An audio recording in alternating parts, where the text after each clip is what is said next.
வீத்தமிழர்களுக்கு வணக்கம். இன்றைக்கு நம்மோடு இணைந்திருக்கிறவர் சத்யராஜ் அவர்கள். சார் வணக்கம். சார் வணக்கம். பொன் மாணிக்கவேல் ஓய்வு பெற்ற சிலை கடத்தல் தடுப்பு பிரிவினுடைய மூத்த அதிகாரி. அவரே சிலை கடத்தலில் ஈடுபட்டிருக்கிறார் அப்படின்னு சிபிஐ பல பிரிவுகள் வழக்கு பதிவு செஞ்சுருக்கிறாங்க. ஒரு 10க்கும் மேற்பட்ட பிரிவுகள். ரொம்ப இவர் கட்டாயம் முடிச்சு தூக்கணும், பெரிய லெவலுக்கு சர்வதேச லிங்க் இருக்குது அப்படின்னு சொல்லியிருக்காங்க. இதில் அவர் போய் முன்ஜாமீன் போட்டு முன்ஜாமீனும் அவருக்கு சென்னை உயர்நீதிமன்றத்தினுடைய மதுரை கிளையிலே கிடச்சிருக்கு. அவர் ஏன் அவ்வளவு பதறிக்கிட்டு போய் முன்ஜாமீன் போடுறாரு? இதில் எவ்வளோ பெரிய நெட்வொர்க் இருக்குது? அவர் மேலே சாட்டப்படக்கூடிய மிகப்பெரிய குற்றச்சாட்டுகள் என்ன சார்? இது ரொம்ப டீட்டெயில்டாக பார்க்க வேண்டிய ஒரு விஷயம். நீங்கள் சொன்ன மாதிரி அவர் நேற்று அவருக்கு முன்ஜாமீன் கொடுத்துருக்காங்க.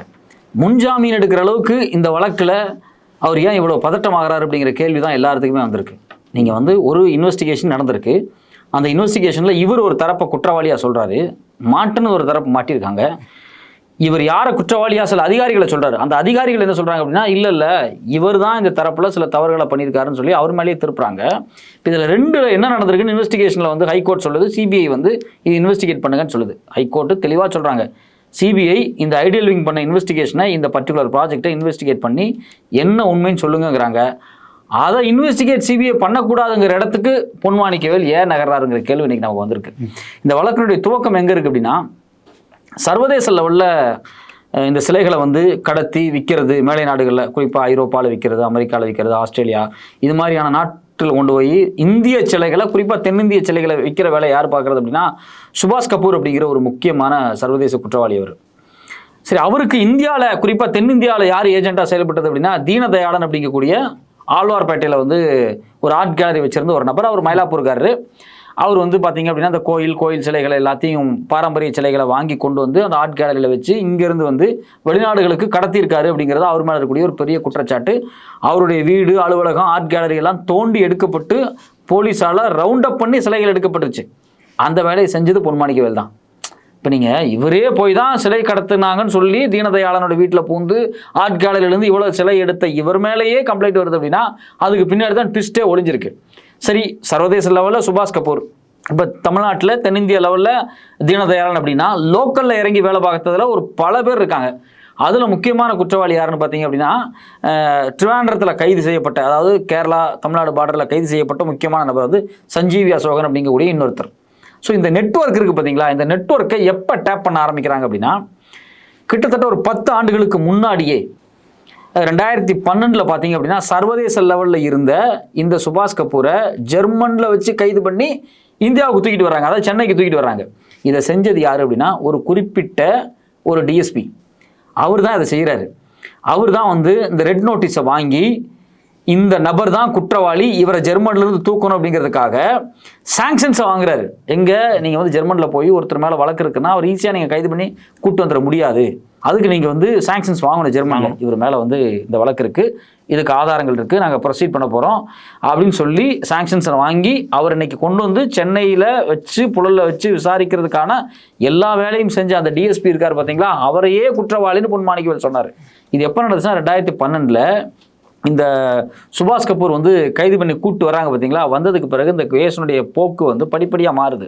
நீங்கள் பொன் மாணிக்கவேலினுடைய போக்கே நீங்கள் பார்த்துருப்பீங்க. கடந்த 3 ஆண்டுகளில் நிறையா கோயில்களுக்கு போவார், நல்ல விபூதி அடிச்சுக்குவார்.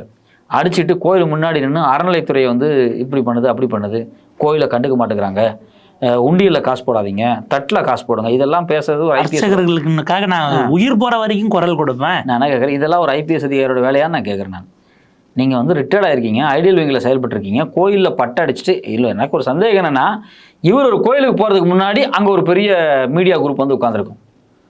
எனக்கு தெரிஞ்சு ஒரு ஃபோன் பண்ணி மீடியாஸ்லாம் சொல்லிட்டு, நான் கோயிலுக்கு போகிறேன், மயிலாப்பூர் கோயிலுக்கு எல்லோரும் வந்துருங்க அப்படின்னு சொன்னதுக்கு பிறகு அவர் கோயிலுக்கு போகிறார் போல இருக்குது. அங்கே போய் நின்று அறநிலைத்துறை பற்றி அவர் தப்பாக பேசுவார். நான் என்ன கேட்குறேன், உங்களுக்கு உண்மையிலேயே கோயில் மேலே அக்கறை இருக்கக்கூடிய ஒரு ஆளாக இருந்தால், அறநிலைத்துறை இன்னைக்கு பல கோடி நிலத்தை இதை ஆக்கிரமித்து வச்சுருந்தவங்கள்ட்ட திரும்பி பிடுங்கியிருக்காங்க. மயிலாப்பூர் கிளப்பு முதல் கொண்டு அதெல்லாம் யாருன்னு பொன் மாணிக்கவேல் அதே கோயில் என்று சொல்லுவாரா? யாரெல்லாம் கோயில் சொத்தை இவ்வளோ நாளாக முடக்கி வச்சுருந்தாங்க, திமுக அரசு வந்ததுக்கு பிறகு எந்தெந்த சொத்தெல்லாம் மீட்டெடுக்கப்பட்டிருக்கு, 2000க்கும் அதிகமான கோயில்களுக்கு குடமுழுக்கு நடத்தப்பட்டிருக்கு, இதெல்லாம் ஏன் பேச மாட்டேங்கிறாரு? ஏதாவது ஒரு பாலடைஞ்ச கோயிலில் போய் நின்றுக்கிட்டு, அது ஏன் பாலடைஞ்சிருக்கு அப்படின்னா, தமிழ்நாட்டில் 2 வகையான கோயில், வருமானம் வரக்கூடிய கோயில், சுத்தமாக வருமானம் வராத கோயில்.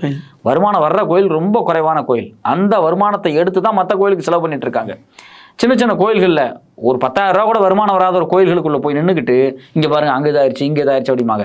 ஆனால் அங்கே இருக்கக்கூடிய கோயில் குருக்களை கேட்டு பாருங்கள், அவங்களுக்கு கவர்மெண்ட்லேருந்து ஃபண்டு வந்துக்கிட்டு இருக்கும், அவங்களுக்கான எல்லா சம்பளம் எல்லாம் கொடுத்துக்கிட்டு இருப்பாங்க. அந்த கோயிலுக்கு எங்கேயாவது சொந்தமான அந்த கோயிலுடைய அலையிடாக இருக்கக்கூடிய மற்ற கோயிலுக்கு சொந்தமான பள்ளிக்கூடம் இருக்கும், மடம் இருக்கும், எல்லாத்தையும் அறநிலைத்துறை பார்த்துக்கிட்டு இருக்கும். அதெல்லாம் சொல்ல மாட்டாங்க. ஸோ அப்போ இவர் வந்து கடந்த 3 ஆண்டுகளாக அறநிலைத்துறைக்கு எதிராக, குறிப்பாக இங்கே இருக்கக்கூடிய திமுக அரசுக்கு எதிராக தொடர் பிரச்சாரத்தில் இவர் ஈடுபட்டார். இந்த கேரக்டரை அவர் கடந்த 3 வருஷமாக தொடர்ச்சியாக செஞ்சுக்கிட்டே இருந்தார். ஈடுபட்டாரா? அதுதான் முக்கியமான கேள்வி. நீங்கள் கேட்ட கேள்வி ரொம்ப முக்கியமானது. இவர் ஏன் திடீர்னு இந்த இடத்துக்கு வர்றாரு? சிலை கடத்தலில் ஒரு பெரிய பாம், ஒரு ஹீரோ, நான் தான் எல்லாத்தையும் பண்ணேன் அப்படின்னு ஒரு ஸ்டெப்பும் எடுக்கிறாரு. அதே சமயத்தில் ஐடியல் விங்கிலேருந்து ரிட்டையர்ட் ஆகி வெளியே வந்த உடனே இந்த ஸ்டாண்டை எடுக்கிறாரு, கோயிலாக போய் நின்று பேசக்கூடிய. இது எல்லாமே எதை மறைக்கிறதுக்காக இவர் செய்தாருங்கிற கேள்வி தான் இன்னைக்கு சிபிஐ வரைக்கும் வந்து நிற்கிது. ஸோ இப்போ முதல்ல கைதானது சர்வதேச லெவலில் இருக்கக்கூடிய கபூர் மேலே சொல்லப்பட்ட வழக்குகள் என்ன அப்படின்னா, இந்தியாவில் இருக்கக்கூடிய சிலைகளை கடத்தி கொண்டு போய் ஜெர்மன் மாதிரியான பல நாடுகள் இவர் வித்திருக்காரு அப்படிங்கிறதா அவர் மேலே இருக்கக்கூடிய ஒரு குற்றச்சாட்டு. அது மட்டும் இல்லாமல் தீனதயாளன் கைதாகிறாரு, சஞ்சீவ் அசோக் கைதாகிறாங்க. இவங்க எல்லாத்தையும் கைது பண்ணி நான் தான் இந்த ஐடியல் விங்கையே தூக்கி பிடிச்சேன் அப்படிங்கிற ப்ரொஜெக்ஷனை அவர் தொடர்ச்சியாக உருவாக்க முயற்சி பண்ணார். ஆனால் உண்மையிலேயே பார்த்தீங்கன்னா ஐடியல் விங்கில் இதுக்கு முன்னாடி திறமையான பல ஐபிஎஸ் அதிகாரிகள் வந்து நிறையா வேலையை செஞ்சுருக்காங்க. திருபாதி ஐபிஎஸ் இருந்திருக்காரு, தலகவதி ஐபிஎஸ் இருந்திருக்காங்க, ஆனி ஜோசப் இருந்திருக்காங்க.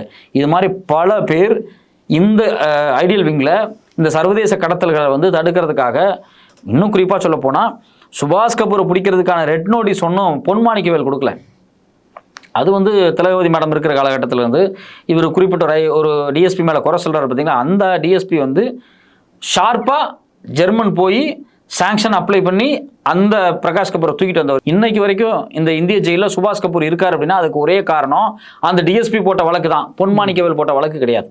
ஸோ அப்போ நமக்கு சாதாரண மக்களுக்கு கேள்வி என்ன அப்படின்னா, இவர் தாங்க சிலையெல்லாம் கண்டுபிடிச்சுன்னு சொல்லிட்டு இருந்தாரு, பேட்டிலாம் கொடுத்தாரு, சில சிலையெல்லாம் தூக்கிட்டு வந்தார், இவர் மேலேயே ஏன் இன்னைக்கு சிபிஐ வழக்கு போட்டிருக்கு அப்படின்னா, இவர் இந்த வழக்கில் பண்ண 2 முக்கியமான வேலைகள். முதல்ல ஒன்று என்ன அப்படின்னா, இந்த வழக்கில் நேரடி சம்பந்தமாக இருந்த தீனதயாளனை மன்னிப்பு கொடுத்தது. செக்ஷன் 306 அடிப்படையில் டெண்டர் ஆஃப் பார்டன்னு சொல்லிட்டு இவர் உண்மையை ஒத்துக்கிட்டாரு, அப்ரூவர் ஆயிட்டாரு அப்படின்னு சொல்லி இவருக்கு மன்னிப்பு கொடுக்குற அளவுக்கு இந்த வழக்குல போனது பொன்மாணிக்கவேல். அதே சமயத்தில் சில வழக்குகளில் ஃபைன் கட்டுற அளவுக்கு தான் போச்சு. இவருக்கு பெயில் கிடைச்சது. யாருக்கு? தீனதயாளனுக்கு பெயில் கிடைச்சது. அவர் வெளியே வந்தார், உடம்பு சரியில்லாமல் அவர் இறந்து போயிட்டார். இப்போ நமக்கு என்ன கேளுன்னா, ஒரு சர்வதேச குற்றத்தில் ஈடுபட்ட ஒரு நபர் எப்படி மன்னிப்பு கிடைத்தது? எதன் கிரவுண்டில் நீங்கள் வந்து அவர் அப்ரூவர் ஆனார்னு சொல்லி நீங்கள் மன்னிப்பு கொடுத்தீங்க? இப்போ நீங்கள் மன்னிப்பு கொடுத்ததுனால இந்த சிலை கடத்தல் பிரிவு அப்படிங்கிறது மக்களுக்கு செஞ்ச பணி என்ன, அரசாங்கத்துக்கு செஞ்ச பணி என்ன, அந்த குற்றத்தில் நீங்கள் எதை கண்டுபிடிச்சிங்க? ஒரு பக்கம் தீனதயாளன் மன்னிப்பு கொடுக்கப்படுறார், அவருக்கு பெயில் கிடைக்குது, அவர் வந்து வெயிலிருந்து வந்து இறந்தும் போகிறார். இன்னொரு பக்கம் பார்த்தீங்கன்னா, இந்த தீனதயாளன் சொன்னார் அப்படின்னு சொல்லி ஒரு குறிப்பிட்ட டிஎஸ்பியை கைது பண்ணி ஜெயிலில் வைக்கிறதுக்கு ஒரு காரணமாக மாறுறார். அந்த டிஎஸ்பி மேலே தீனதயாளன் ஒப்புதல் வாக்குமூலம் கொடுத்துருக்காருன்னு சொல்லி 6-7 ஆண்டுகள் கழிச்சு அவர் அப்ரூவராக மாறி சில ஸ்டேட்மெண்ட் கொடுத்தாருன்னு சொல்கிறாங்க. இதே ஒரு பெரிய கான்ஸ்பிரசி. ஒரு சர்வதேச குற்றவாளி சொன்ன ஒரு ஸ்டேட்மெண்ட்டை எடுத்துக்கிட்டு சுபாஷ் கபூரையே கைது பண்ண அதிகாரியே நீங்கள் கைது பண்ணுறீங்க அப்படிங்கும்போது இங்கே சந்தேகம் வருது. அதில் அந்த தீனதயாளன் சொன்ன 2 விஷயங்கள் என்ன அப்படின்னா, இந்த குறிப்பிட்ட டிஎஸ்பி வந்து சில சிலைகளை எடுத்து டெல்லியில் இருக்கக்கூடிய தரன் சிங் அப்படிங்கிறவருக்கு விற்றாரு, அதில் அவருக்கு ஒரு ஃபண்டு போச்சு. அது மட்டும் இல்லாமல் இந்த ஐடியல் விங், அதாவது இந்த ஐடியல் விங்கில் சிலைகளை கடத்தி போய் வெளிநாடுகளுக்கு போய் விற்கப்பட்டுச்சு பார்த்தியா, அதில் இவருக்கு ரோல் இருக்கிற மாதிரி தான் தீனதயாளன் சொன்னதாக அந்த டிஎஸ்பி மேலே குற்றம் பதிவாயிருக்கு. இதில் என்ன கூத்து அப்படின்னா, இந்த பிரச்சனை எங்கே ஒரு ட்விஸ்ட்டுக்கு வருது அப்படின்னா, இவங்க சொல்லக்கூடிய காலகட்டம் இருக்குது பார்த்தீங்களா, இந்த ஐடியல் அதாவது சிலைகள் வந்து வெளிநாடுகளுக்கு விற்கப்பட்டதில் இந்த டிஎஸ்பிக்கு ஒரு பங்கு இருக்குன்னு சொன்ன காலகட்டத்தில் அந்த அதிகாரி ஐடியல் விங்லேயே இல்லை. அவர் வேப்பேரி போலீஸ் ஸ்டேஷனோட இன்ஸ்பெக்டர் இருக்கார், அதாவது வேப்பேரியோட இன்ஸ்பெக்டர் இருக்கார். இங்கே தான் அவங்க மாற்றாங்க. ஒரு இன்ஸ்பெக்டர் பொசிஷனில் இருந்த ஒரு நபருக்கு எப்படி ஐடியல் விங்குள்ள போனார் அப்படின்னு ஒரு பெரிய ட்விஸ்ட் வருது. இதுதான் இங்கே ஒரு மிக முக்கியமான ஒரு ட்விஸ்டே வருது. 2வது, அந்த குறிப்பிட்ட டிஎஸ்பி ஒருபோதும் இன்வெஸ்டிகேட்டிங் ஆஃபீஸராகவே இருந்தது கிடையாது ஐடியல் விங்கில். சிலை கடத்தல் தடுப்பு பிரிவில் குறிப்பிட்ட ப்ராஜெக்டில் குறிப்பிட்ட ஆக்ஷன்ஸில் அவர் இன்வெஸ்டிகேட்டிங் ஆஃபீஸராகவே இருந்தது கிடையாது. அவரோட ரோல் அந்த கேஸ் அதுக்கு இல்லை. ஆனால் இவரை கனெக்ட் பண்ணி இவரை கொண்டு வந்து நிற்க வச்சாங்க. தீனதயாளன் சொன்னாருன்னு சொல்லி அவரை கொண்டு வந்து நிற்க வச்சது. இது ஒரு பக்கம் நடந்துகிட்டே இருக்கு. இன்னொரு பக்கம் தீனதயாளன் எஸ்கேப் ஆகிட்டே வர்றாரு. இங்கே ஒரு சந்தேகம் எழுப்பப்படுது. 2வது சந்தேகம் எங்கே எழுப்பப்படுது அப்படின்னா, ரெட் கார்னர் நோட்டீஸ் கொடுத்து ஜெர்மன்லேருந்து சாங்ஷன் வாங்கி தூக்கிட்டு வரப்பட்ட சுபாஷ் கபூர் இருக்கார் பார்த்தீங்களா, அவர் மேலே போடப்பட்ட வழக்குகளில் முகாந்திரம் இல்லை, அவர் திருப்பி நீங்கள் ஜெர்மனிக்கே அனுப்பிச்சிடலாம் அப்படின்னு சொல்லி அவர் மேலே போட்டிருந்தோடைய கேஸை டிராப் பண்ண சொல்லி ஒரு கடிதத்தை டிராஃப்ட் பண்ணி யார் பொன்மாணிக்க வேலையை ஹோம் மினிஸ்ட்ரிக்கு ஒரு கடிதம் போட்டிருக்காரு. ஏன் அப்படின்னா முறையாக சாங்ஷன் வாங்கலை இந்த வழக்குகளுக்கெல்லாம். அதனால் இந்த வழக்குகள் அடிப்படையில் அவர் இங்கே நம்ம வச்சிருக்க முடியாது, திருப்பி ஜெர்மனிக்கே அனுப்பிச்சிருங்க அப்படின்னு சொல்லி அவர் ஹோம் மினிஸ்ட்ரிக்கு ஒரு கடிதம் எழுதுறாரு. அந்த கடிதத்தை கோர்ட்டில் அஃபிடேவிட்டில் அட்டாச் பண்ணியிருக்காங்க. சிபிஐ அட்டாச் பண்ணி ஆமாம் அட்டாச் பண்ணியிருக்கேன். இப்போ நீங்கள் எதுக்காக ஒரு சர்வதேச குற்றவாளிக்கு வலிஞ்சு போகிறீங்க கேட்டால் 2 நாடுகளுக்கான உறவு வந்து ஸ்பாயில் ஆயிரும். நீங்கள் யார் 2 நாட்டு உறவை பற்றி கேர் பண்ணுறதுக்கு? அது ஜெய்சங்கர் பார்த்துக்குவார். ரெண்டாவது, ஒரு ஐடியல் விங்கில் இருக்கக்கூடிய ஒரு குற்றவாளியை கைது பண்ணி அவர் இங்கே ஹோல்டு பண்ணுறதுனால ஜெர்மனிக்கு இந்தியாவுக்கு உடனே சண்டை வந்துருமான்னு நான் கேட்குறேன். பல்லாயிரம் கோடி மதிப்பிலான பொருளாதார வர்த்தகம் இந்தியாவுக்கும் ஜெர்மனிக்கும் இடையில் நடந்துகிட்டு இருக்கு. ஆயிரக்கணக்கான மாணவர்கள் இந்தியாவிலேருந்து ஜெர்மனியில் போய் படிச்சுக்கிட்டு இருக்கான். ஜெர்மனிக்கும் இந்தியாவுக்குமான ஒரு பெரிய டைப் உறவு வந்து எல்லாமே வணிக உறவு எங்கே தடைப்படுதோ அங்கிருந்தா பிரச்சனை ஸ்டார்ட் ஆகும். இப்போ நீங்கள் கனடாவுக்கும் இந்தியாவுக்கும் ஒரு ராஜேந்திர உறவில் சில உளவு பிரிவில் ஏற்பட்ட முரண்பாடுகள் காரணமாக சிக்கல் ஏற்படுது. அதே இன்னைக்கு சமரச போக்கில் தான் போயிட்டு இருக்கு. ஏன்னா அங்கேயே வந்து வர்த்தக உறவில் எந்த டிஸ்டர்பன்ஸும் வந்துடக்கூடாது அப்படிங்கிறதுக்காக சமரசங்கள் நடந்துட்டு இருக்கு. ஆனால் ஐடியல் விங்கில் மாட்டின ஒருத்தனை கைது பண்ணி கொண்டு வந்து வச்சிருக்கிறதுனாலயே இந்தியாவுக்கும் ஜெர்மனிக்கும் உறவு கெட்டு போயிடும். இவர் என்னமோங்கிறது சிலையை அங்கே கடத்திட்டு போய் அங்கே ஒயிட்ல அதை விற்கிற டாக்ஸ் கட்டுற ரேஞ்சுக்கு இல்லை சார். அப்போ இது இந்த கடிதம் போனோன்னு எல்லாம் என்ன இது எப்படி ஒரு கடிதத்தை கொடுத்துருக்காங்க அப்படின்னு சொல்லி அதை வந்து கோர்ட்டில் அஃபிடேட் பண்ணுறாங்க. இந்த பிரச்சனை போதும். அப்போ இந்த 2 இருக்குது பார்த்தீங்களா, இந்த 2 சிக்கல்களும் ஏற்படுது. ஸோ அப்போ அந்த குறிப்பிட்ட டிஎஸ்பி மேலே பழி போடப்படுது.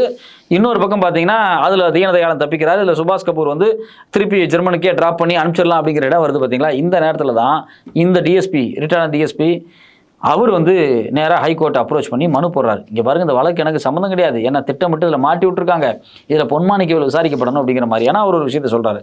அவர் இந்த விஷயத்தை சொன்னது மட்டும் இல்லாமல் சிபிசிஐடி கூப்பிட்டு இது என்கொயரி பண்ண சொல்லுங்க அப்படிங்கிறாரு, ஏதோ ஒரு ஏஜென்சி.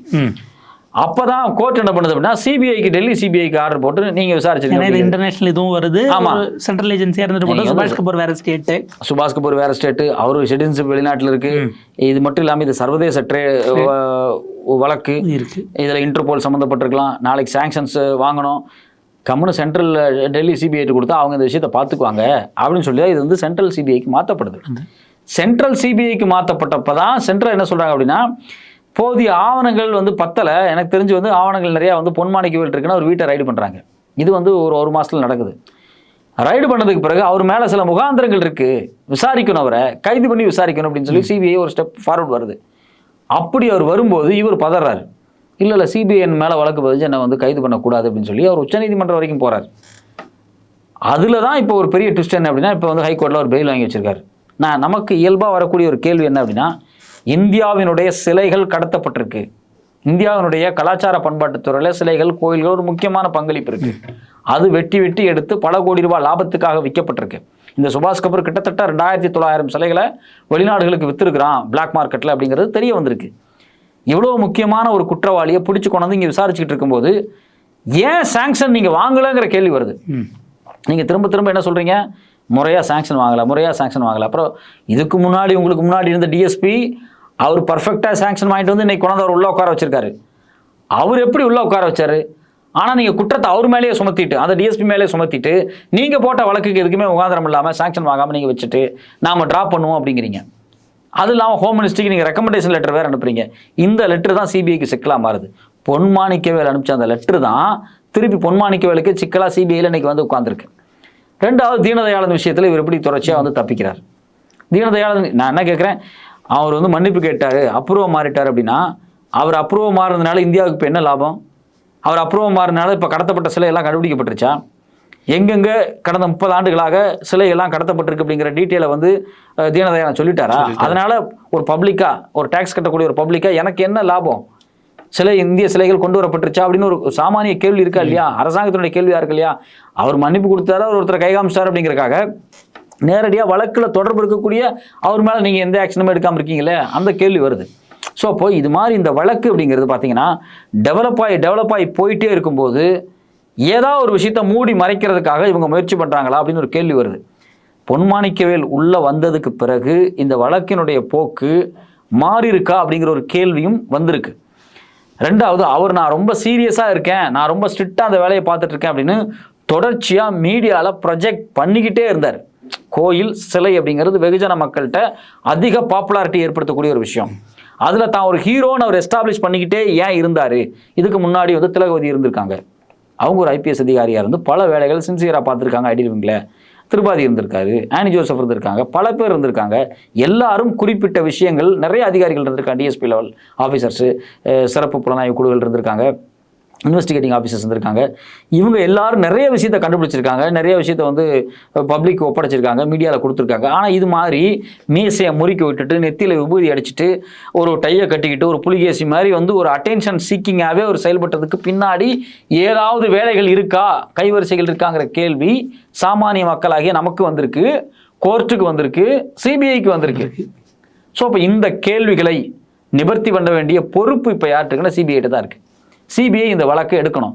முதல்ல இவர் ஏன் பெயில் கேட்டார், இவர் மேலே ஏன் வழக்கு பதியப்படக்கூடாது, இவர் ஏன் கைது செய்யப்படக்கூடாதுன்னு இவர் இவ்வளவு தூரம் வந்து ப்ளே பண்ணுறாரு அப்படிங்கிறதே தனியாக விசாரிக்கப்படணும். நீங்கள் இன்வெஸ்டிகேஷன் பண்ணியிருக்கீங்க, அந்த இன்வெஸ்டிகேஷனில் சந்தேகம் இருக்குது அப்படிங்கிற பட்சத்தில் நீங்கள் ஒரு ஏஜென்சிக்கு வந்து உங்களுடைய தரப்பை சொல்லுவதில் உங்களுக்கு என்ன பிரச்சனை இருக்குது? முகாந்திரம் இல்லாமல் சிபிஐ ஏன் உங்கள் வீட்டை ரைடு பண்ணாங்க? அப்போ இது எல்லாமே டீட்டெயிலாக விசாரிக்கப்பட்டு ஒரு ரிப்போர்ட் வந்து கொடுக்கப்படணும். ரெண்டாவது முக்கியமான விஷயம் என்னென்னா, பொதுமக்கள் மத்தியில் இவர் கிரியேட் பண்ண இமேஜில் அண்ணாமலை, அர்ஜுன் சம்பத், இல்லை இன்னும் பாஜகக்காரங்க இவங்க எல்லாருமே வரிஞ்சு கட்டிக்கிட்டு வந்து என்ன பண்ணாங்க, பொன்மாணிக்கவேலுக்கு சப்போர்ட்டாக அங்கங்கே பேசிக்கிட்டு இருந்தாங்க. இப்போ நான் என்ன கேட்குறேன், நீங்களாம் இப்போ ஏன் வாய் மூடிட்டு இருக்கீங்க? பொன்மாணிக்கவேல் மேலே சிபிஐ வழக்கு போட்டிருக்கு, அவரை விசாரிக்கணும், கைது பண்ணணும் சொல்லியிருக்கு, அவர் பெயில் கேட்டு கோர்ட்டுக்கு ஓடுறாரு. இப்போ ஏன் அண்ணாமலை வாயை திறக்க மாட்டேங்கிறாரு, அர்ஜுன் சம்பத் வாயை திறக்க மாட்டேங்கிறாங்க, தமிழ்நாட்டில் கூடிய பாஜகக்காரன், ஆர்எஸ்எஸ்காரன், விஹெச்பிக்காரன் எல்லாரும் ஏன் ஓடி ஒளிகிறான்? நீ அன்னைக்கு சப்போர்ட்டாக இருந்தியே, அன்னைக்கு நீ இவ்வளோ தூரம் பொன்மாணிக்கவேலுக்கு முட்டு கொடுத்துக்கிட்டு இருந்த நீயே சிபிஐ உள்ளே வந்ததுக்கு பிறகு ஏன் ஓடி ஒளிகிறீங்க? அப்போ இது எல்லாமே ஒரு திட்டமிட்ட ஒரு நாடகமா? தமிழ்நாட்டினுடைய அறநிலைத்துறையை குலைக்கணும் அப்படிங்கிறது ஆர்எஸ்எஸ்க்கு கடந்த 50 ஆண்டு கால ப்ராஜெக்ட். அதில் குறிப்பாக அவங்க கடைசியாக பொன்மாணிக்கவேலுக்கு முன்னாடி இறக்கிட்ட முக்கியமான ஒரு நபர் ஜக்கி வாசுதேவ். அவர் பாட்டெல்லாம் போட்டு பயங்கர சோகமாக இருக்கிற மாதிரி பாட்டு, தமிழ்நாட்டு கோயிலெல்லாம் அழிஞ்சு போன மாதிரி ஒரு பாட்டெல்லாம் போட்டு ஒரு பெரிய சிம்பத்தியை கிரியேட் பண்ணுற மாதிரி. நீ யார் முதல்ல? நீ எப்போ தமிழ்நாட்டுக்குள்ளே கால் எடுத்து வச்ச? நீ தமிழ்நாட்டுக்குள்ளே வந்ததுக்கப்புறம் என்ன பண்ண? வெள்ளியங்கிரி மலையினுடைய நிலைமை இன்னைக்கு என்ன? அந்த சுற்றுப்புறம் எந்த அளவுக்கு இன்னைக்கு மாசுபட்டுருக்கு? கார்பரேட்டைஸ் பண்ணி நீ எப்படி இத்தனை ஆயிரம் கோடியை சம்பாரிச்ச? உலகம் முழுக்க உனக்கு எப்படி மடம் வந்துச்சு 30 வருஷத்தில்? பல கேள்வி இருக்கு. தமிழ்நாட்டோட கோயில் சொத்துக்களை நீ இணையா உன்னுடைய மடத்தோட சொத்துக்களை அதிகப்படுத்திட்டு இருக்க நீ எப்படி தமிழ்நாட்டு கோயிலை பற்றி பேச முடியும்? நீதி கட்சி காலத்தில் கொண்டு வரப்பட்ட சட்டம் தான் அறநிலைத்துறை சட்டம்.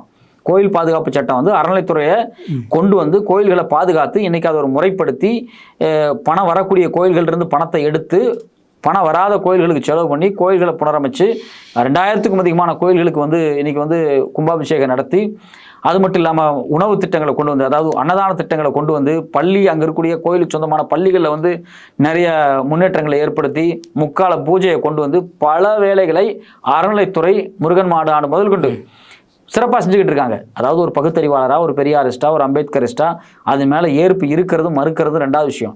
ஆனால் வரி வெட்டக்கூடிய மக்களுக்கு சாதகமாக அந்த மக்களினுடைய நம்பிக்கையை பாதுகாப்பதற்காகவே இந்த வேலைகளை அறநிலைத்துறை செஞ்சுக்கிட்டு இருக்காங்க. அதெல்லாம் நீங்கள் வந்து பொருட்படுத்தாமல் கோயிலை அரசாங்கத்திலிருந்து நீங்கள் வந்து எடுக்கணும் அப்படிங்கிறது ஒரு ப்ராஜெக்ட் இந்த ஜக்கி வாசுதேவ் செஞ்சார். நான் என்ன கேட்குறேன், கோயிலை நீங்கள் அரசாங்கத்திலிருந்து எடுக்குவீங்க, யாருக்கு கொடுக்க போகிறீங்க?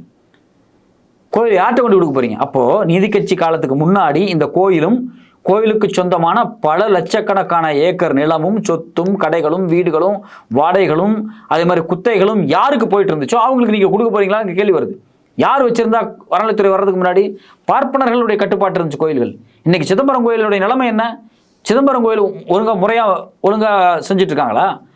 அங்கே நடக்கக்கூடிய முறைகேடுகள் ஏன் வெளியே வர மாட்டேங்குது? அந்த கோயிலோட சொத்து என்ன, வருமானம் என்ன? 10,000 கோடி வருமானம் இருக்கக்கூடிய சிதம்பரம் கோயில் ஏன் இன்னைக்கு வந்து தமிழ்நாடு கட்டுப்பாட்டுக்குள்ள வர மாட்டேங்குது? அரசாங்கத்தோட கட்டுப்பாட்டுக்குள்ள வர மாட்டேங்குது. ஏன் ஒரு சின்ன குழந்தை அந்த கோயிலை கட்டுப்படுத்தி வச்சிருக்கு, குழந்தை திருமணம் நடத்திக்கிட்டு இருக்கு, உள்ள உட்காந்துக்கிட்டு மக்களை மதிக்க மாட்டேங்குது. அப்போ ஒரு பார்ப்பனர்களுடைய கூடாரமாக ஒரு கொட்டகையாக இருந்த கோயில்களை அனைத்து இந்து மக்களுக்கானதாக கொண்டு வந்தது யாரு? நீதி கட்சி. இன்னைக்கு அதனுடைய பாரம்பரியம் திரு மு.க. ஸ்டாலின் அவர்கள் வரைக்கும் தொடர்ந்துகிட்டு இருக்கு. அந்த சட்டம் பலப்படுத்தப்பட்டுக்கிட்டே இருக்கு. அனைத்து இந்துக்களுக்கு சொந்தமான கோயில் இது ஏதோ பார்ப்பனர்களுக்கு மட்டுமே சொந்தமான கோயில்கள் கிடையாது. ஸோ அப்போது இந்த சட்டத்தெல்லாம் கொண்டு வரும்போது இதில் உங்களுக்கு வந்து பார்ப்பன அதிகார லாபி உள்ளே பூந்துக்கிட்டு கோயில் வந்து சிதலமடையுது, இந்த கோயில் எல்லாத்தையும் உடைக்கிறாங்க, சொத்துக்களை திருடுறாங்க, கோயில் நகைகளை காணாமல் போகுது, கோயில் நகைகளை உருக்குறாங்க, சிலைகளை கடத்துறாங்கிற ஒரு ப்ரொஜெக்ஷனை உருவாக்கி இதுக்கு ஜக்கி வாசுதேவ், பொன்மாணிக்கவேல் எல்லாரும் வேலை செஞ்சு இந்த திராவிட இயக்கம் பாதுகாத்து வைத்திருக்கக்கூடிய அனைத்து இந்துக்களுக்குமான கோயில் சொத்துக்களை பார்ப்பனருடைய சொத்துக்களாக மாற்றுறதுக்கான சதி வேலைகள் நடந்துகிட்டு இருக்கு. அதுல அந்த வேலையில் ஒரு அஜெண்டாவில் தான் பொன்மாணிக்கவேல் செயல்பட்டு இருக்காரு. இன்னைக்கு அவர் வசமா மாட்டிருக்காரு. அவர் மீதான வழக்கு முறையாக விசாரிக்கப்பட்டு இது அனைத்து இந்துக்களுக்கு முன்னாடி இந்த வழக்கு வந்து என்ன அப்டேட்ஸ் வந்திருக்கு அப்படின்னு சொல்லி பத்திரிகையில் வெளியிடணும். அவர் மேல தவறு இருக்கும் பட்சத்தில் முறையான நடவடிக்கை அவர் மேல எடுக்கப்படணும். ரொம்ப விரிவான பல விஷயங்களை பகிர்ந்துட்டீங்க. இது அடுத்தடுத்து எப்படி போகுது, இந்துக்களுக்கு நியாயம் செய்கிறதா சிபிஐ, பொன்மாணிக்கவேல் மீது உரிய நடவடிக்கை எடுக்கப்படுதாங்கிறத நம்ம பார்க்கலாம். உங்கள் நேரத்துக்கும் கருத்துக்களுக்கும் ரொம்ப நன்றி. நன்றி.